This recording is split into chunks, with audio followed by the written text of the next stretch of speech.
Welcome back, and many thanks for staying. Let's now go to Parliament. We'll bring you what they have to say about the size of President Akufo-Addo's ministerial team. But let's look at the substantive issues in Parliament that were discussed. Well, they are calling for, members of Parliament, of course, are calling for on heads of educational institutions to set up their monitoring of students' health status to stop the recent incidences of suicide. They're also calling for the decriminalization of attempted suicide to ensure that due help reaches those who need it.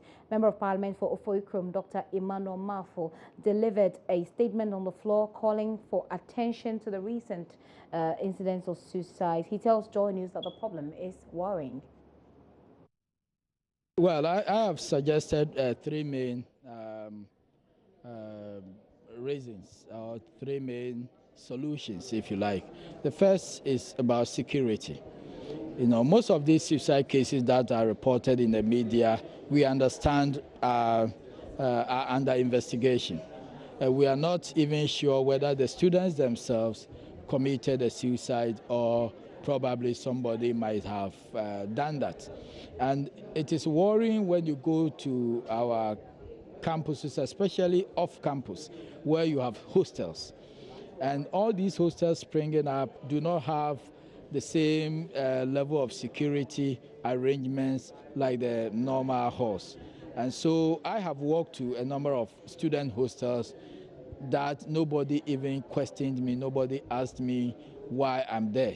Okay, so if I was a criminal and I just go there to commit any kind of crime, nobody will know, and probably we will say that, oh, it's a student who might have committed that crime. So fundamentally, we need to look at security on our campuses, especially hostels. And I am suggesting that we need to have a certain standard that every hostel need to meet as far as security is concerned, so that we know that our kids, whether they are on campus or off campus, are secured. The second thing we need to look at is the medical examination.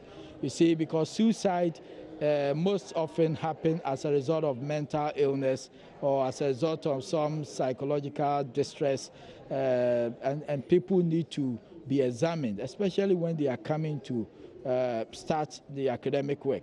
And you know, in our public universities, there's a requirement that every student must go through a medical examination. And my checks suggest to me that this rule is not being enforced strictly. Probably because the number of students today are many. I recall some years ago when I was going to the university, I was made to go through a medical exam. Today,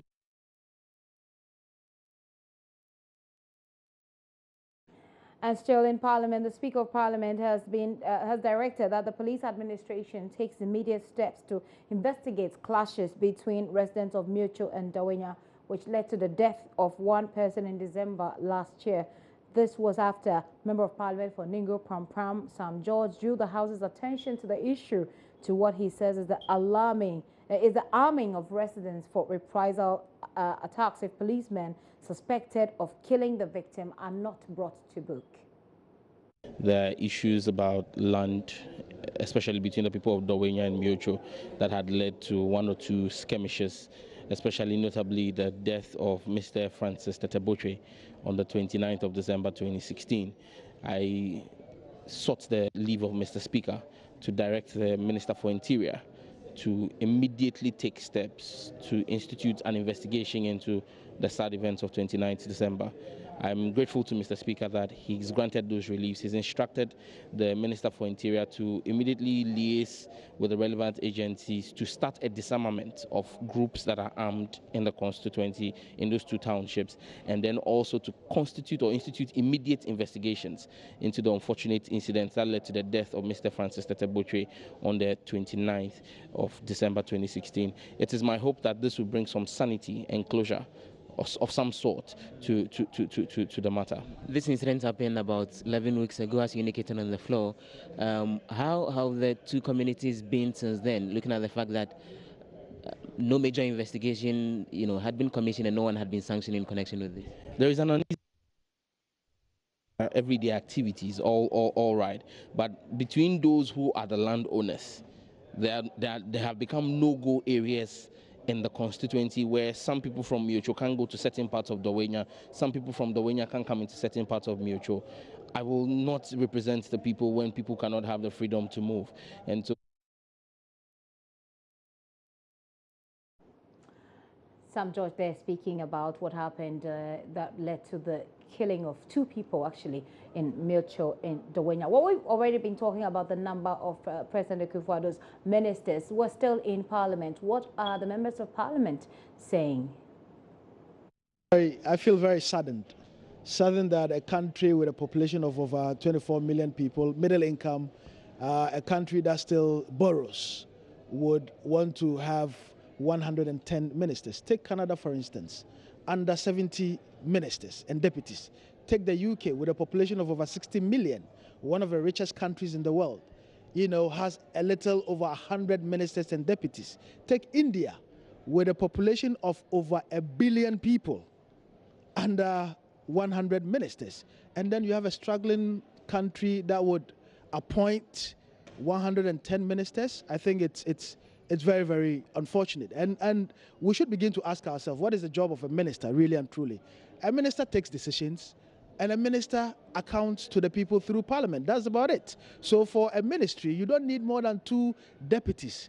And this is a government that came into office on a wave of campaigning for reducing profligate spending. Now, all of these ministers would have access to luxury vehicles, access to entertainment, allowance, salaries, emoluments, you name it. And I think it's a huge drain on the taxpayer. Now, these monies could build a primary school in my constituency, could build a hospital in Kumbungu, and several other things. So I think the voice of the people is the voice of the Lord, and the MPP must begin to listen really and truly to the people. The total number of ministers of state and deputy ministers are about 110. And to me, it's not about the size, but at the end of the day, what they will be able to deliver. And you remember, during his presentation of the State of the Nation's address, His Excellency Nana Addo Dankwa Akufo-Addo stated that he will ensure that the public purse is protected, and he will also ensure that within a shorter possible time, that there was no time he was in a hurry to kickstart the administration, so as to get us from the excruciating poverty and difficulties that we're coming from, and then move us to another government that Ghanaians will experience, and then to go down in the history of our political history of this country, that yes, this is the government that came and salvaged the economy and the suffering of the Ghanaians. And it is only the competent and trusted people that you put in certain places, so that at the end of the day, they are able to deliver. Whether there are 10 people or 12 people or 100, the important thing is the deliverables. I am disappointed that we are going to see 110 ministers. So the expectation that there is going to be more of them, because if the plan of establishing or getting 5 new regions come into fruition, then it means we're going to have further 10 of them. I think that is too much. We don't need so many people. My expectation, indeed the expectation of my party, is that we never expected such a bloating number. We probably was with the expectation that a lean number will be useful. MPP has been in government before. During the time of President Kufuor, there was 88 ministers, and he performed to his ability, and Ghanaians gave opportunity for NDC to come back. We thought that he could have ruled with lean numbers, and so when we came, we did our best, and that was about 84 of them. And still, we even thought that going forward, we could bring it, downsize it. And so now that MPP is back into power with President Akufo-Addo as the leader, the expectation was that they would have learned from the past challenges and move on. Some members of parliament there sharing their views. And so what are you saying on social media? We're talking about Facebook. So I'm going to read to you some of the comments that we've had on Facebook so far. Let's start with Citizen Vigilante. He says, so it appears that there's some insults thing going on there. David Agbe I don't know what the conversation is about. Let me start with Emmanuel Kweku Gansa. He says, negative people, you don't analyze issues, you only follow the crowd. You're using your stomach. David Agbe says, Kweku, tell me how much money will be left after paying all these ministers and deputies to do the work, or are they doing the work for free? Didn't we say from the beginning that this country is broke? How come all of a sudden we have a lot of people, a lot to pay all these people? If Ghana is a private company, do you think it will be run as such? It appears that there's a conversation actually going on, and Emmanuel replies, he said, do you know that almost all the appointed ministers are MPs and they are serving as ministers? We would not spend much on them. Even if they are not ministers, the state will pay them. So why we making wrongful calculation, which is not so? They will only be paid the difference that will make up to the ministers. Owusu Ansa says, is responding to Citizen Vigilante. Like I say, it looks like a conversation that's ongoing. Let's move on and see if there's some more comment to take. Nana will not allow, Owusu Ansa is talking, he says, Nana will not allow the likes of Dr. Opuni to loot the cocoa board money for their personal business instead of buying chemicals for farmers to improve our cocoa yield. Owusu Ansa says, Nana at work. Ahmed Dome Michael says no, because I remember his statement vividly. Instead of a lean government, we have lean kenke at higher price. These are the issues which government and its activists should be talking instead of seeking to divert attention with threats. So that's also some of the comments on Facebook. That's what you're saying about the number of the ministers, the President Akufo-Addo's ministerial team. We can now move on from that story to some others. Greater Accra may have been adjudged the second best performing region on the annual district league table, but still has a lot to address its sanitation issues. The Center for Democratic Development, CDD, at a regional launch of the district league table, revealed that no community in the Greater Accra region has been certified as open defecation free. Research fellow at CDD, Mohammed Awal, says the region has a lot to do to address that worrying trend. Let's focus on Accra, since that is what we are discussing today. And one thing I also find worrying is the fact that no district within the Greater Accra region is open defecation free. How is that? They are not open defecation free. Many of the districts in Greater Accra region do not have any of their district that is certified, community that is certified to be open defecation free. And the certification for a district starts from the community. Once all the communities in your district are certified to be open defecation free, then you as a district will get certification as an open defecation free. In the last two reports, what we use is the blanket certification for a district, whether your communities are doing well or not, how many of them are doing well or not. Once you are not being certified nationally as a district that is open defecation free, you score 0. But we brought in an innovation in the last report to look and say, look, let's reward districts that for which their communities are actually making effort to be certified as open defecation free. Unfortunately, all the 16 districts in Accra do not have any of their communities that have been certified to be open defecation free, let alone the entire district. For me, that is what is worrying. So it's the problem with the way we are doing urbanization. Currently, we are told that Ghana is an urban country. We are no more a rural country. About 51% of our population lives in urban centers.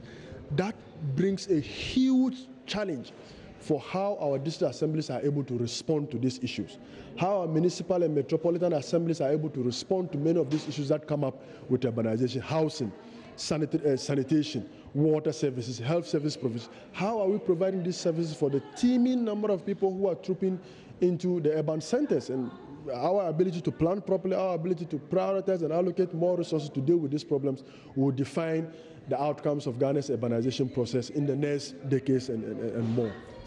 So for me, there are one or two things that we find very worrying. If you look at the national average in terms of how we are providing these bases, just 59%.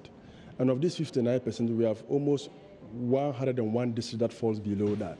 In population terms, that means about 10, 11 million of our citizens do not have access to these basic services, just basic services. That's out of 27 million people, and you have 10 million people who, on the basis of what the data says, do not have access to these basics, or if they have it at all, they have it in very small terms. And so that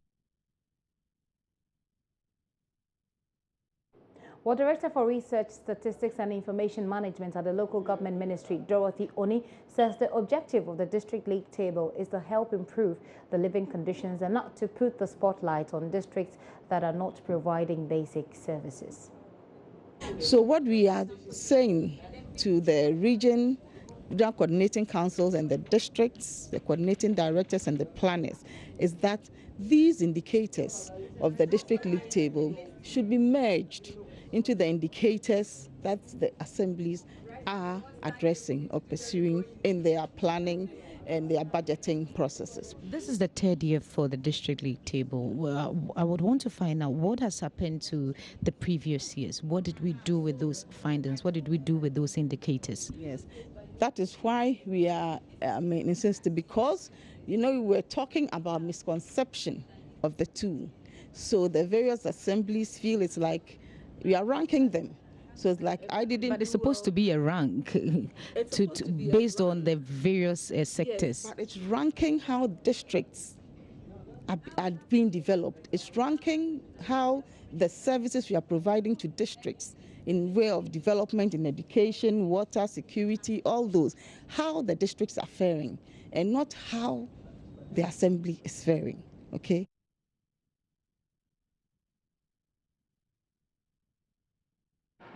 Away from the league table, we understand that there's been some chaos at the NDC Election Review Committee meeting, where chairman of the committee, Professor Kwesi Butcher, was nearly heckled by some party faithful. Let's talk to our correspondent, Kofi Siao. Hello, Kofi, can you hear me? Yeah, I can. What are their concerns? Well, the concerns of the party members here in Koforia is that they disapprove the the participation of the regional executives in the meeting led by Dr. Kwesi Butcher. According to them, they are accusing them actually of allegedly squandering campaign cash. So they wouldn't allow them to sit in the meeting. So in an attempt to prevent them from sitting in the meeting, they mounted roadblocks just at the entrance of the so that the regional executives could not enter. So they had to agree on not allowing the regional executives to sit in the meeting. So they all left. The party people and the Dr. Butcher-led commission had to, take part in the meeting. So the confusion was brought to a halt after the regional executives left the place for the meeting to take place. I see. So at this point, what's happening? Was the meeting allowed to proceed anyway? Yes, as I speak now, the meeting is ongoing. The regional executives and a few of the executives in the region have left the place. They are actually not at the hall where the meeting is taking place at the Heritage Hotel, but the constituency and the polling station executives who were invited for the meeting are with the Dr. Butcher-led committee, and they are inside the hall of the Heritage Hotel where they are deliberating on what really caused the loss of the party in the 2016 election. It's a closed-door meeting, and no media is allowed in. Okay. Well, thank you very much, Kofi Siao. Kofi Siao is in Eastern Region reporting for us on giving us an update on what's happening. We understand that there were some chaos there at the NDC Election Review Committee. Okay, so President Akufo-Addo has inaugurated the Board of Trustees tasked with the construction of the National Cathedral. The project forms part of the legacy project of the Ghana at 60 anniversary celebrations. The 13-member team is expected to settle on the design of the national edifice, supervise the construction work, and above all, raise funds to see to the construction of the National Cathedral. We'll bring you some more on that in a subsequent bulletin.